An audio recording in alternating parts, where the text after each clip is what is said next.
If I had been there and I had seen all of the plagues that God brought on Egypt, all of those miracles, and then I'd seen God part the Red Sea, and then when I was hungry, I'd seen God give me manna, and when I was thirsty, I'd seen him give me water, and then he gave me quail. If I'd seen all of these miracles, and then I'd seen the glory of God descend upon a mountain, and there's fire, and there's smoke, and there's thunder, and I heard the voice of the Lord, I never would have turned to an idol, right? Thank God that I don't live in this ancient, ignorant time where people actually worship idols. Thank God there are no idols in my life at all, right? In some form or fashion, maybe not currently, there's maybe not a huge idol in your life, maybe it's just a little subtle idol, or maybe you put those behind, or maybe an idol's about to emerge. But I'm gonna argue that not just you, but all of us, myself included, at some level are idolaters. Why do we slide into replacing God or remaking God and worshiping him as we choose to worship him? Why do we do that? I'm gonna give you two reasons. The first is this. The first is that we believe the lie, okay? The lie. The lie is you can make your own gods because you can be God. So you get to choose your gods, make your gods, worship however you want to worship your gods, and you can do it as you please. That's the lie. You don't have to live under God's authority. In fact, there's a better life not living the way that God tells you to live, but in figuring out the best way to live life for yourself.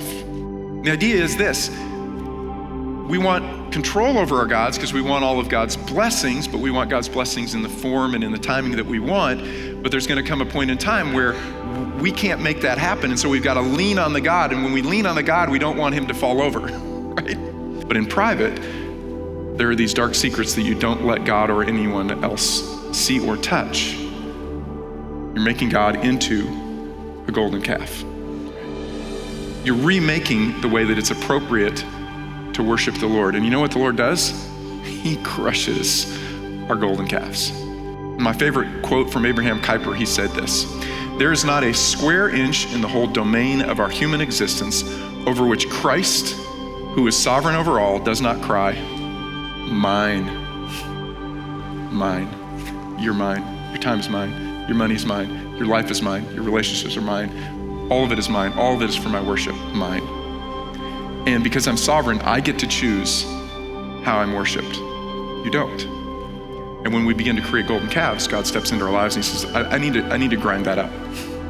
I need to grind that up. What protected Moses? He was face to face with the Lord. He was always asking for more. He was begging for more. What protected Joshua? He stayed at the tent. And I'm gonna get as close as I possibly can get. He couldn't go up on the mountain, so he got right to the edge of the mountain, and I'm gonna wait. He wasn't in the camp, he was waiting, he was watching. 40 days, 40 nights, Moses is there. He didn't give up. He just stayed. Church, I would say two applications for us are these. First, deliver yourself from your idols. Okay, figure out what they are. Figure out what they are. What are those dreams and aspirations you say, well, if I just had that? Or what are your fears or your nightmares you say, but if I lose that? Or what are the emotions that get overwhelming to you, right? Because what happens is when we bank on idols, we've invested ourselves emotionally, and when they fail, we get angry or we get depressed, right? Identify the things that you've given your heart to, and then deliver yourself, right? Be in the tent. The only way that you really can spot these lies, these false gods, is that you're in the tent, day in, day out, not giving God just a moment on a Sunday, but you've given him all your time. Change the patterns and habits of your life so your affections can change, so that God will remain first and foremost in your life. Second application is this: deliver those who are idolaters around you.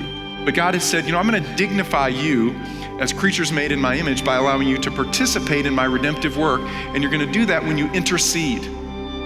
I'm going to listen, I'm going to respond, but God promises that he responds to your prayers, right? Pray for those who are broken.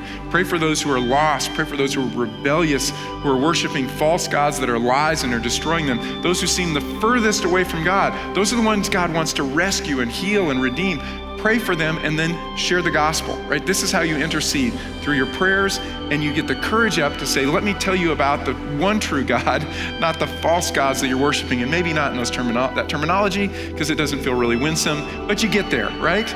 Church, identify your idols and crush them.